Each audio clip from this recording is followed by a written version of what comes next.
ఇడ్లీ మెత్తగా రావాలంటే 1.5 గ్లాస్ మినప్పప్పు వేసేసి 1 స్పూన్ మెంతులు వేసి నానబెట్టేసుకోండి. తర్వాత 4 గ్లాసెస్ ఇడ్లీ రవ్వ వేసి వాటర్ పోసి నానబెట్టేసేయండి. 8 అవర్స్ నానాలి. పిండిని మెత్తగా కలిపేసి ఇలా మిక్స్ చేయండి. చాలా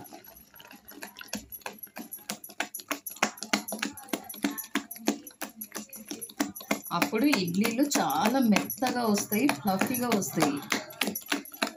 ఒక 5-10 మినిట్స్ ఇలా బీట్ చేయండి పిండిని. అప్పుడు చాలా బాగా వస్తాయి ఇడ్లీలు.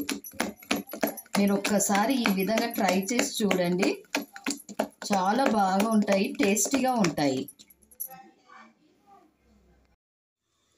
చూసారా పిండి ఎంత బాగా వచ్చిందో. ఇప్పుడు ఇలా ఇడ్లీ ప్లేట్లోకి వేసేయండి.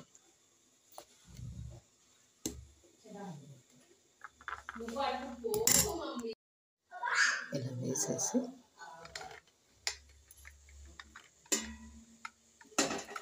పెట్టి ఒక 10 మినిట్స్ ఉంచేయండి. ఇడ్లీలు ఎంత బాగా వచ్చాయండి. పుట్నాల చట్నీతో సర్వ్ చేస్తున్నాను. మా పాప తిని చూస్తుంది.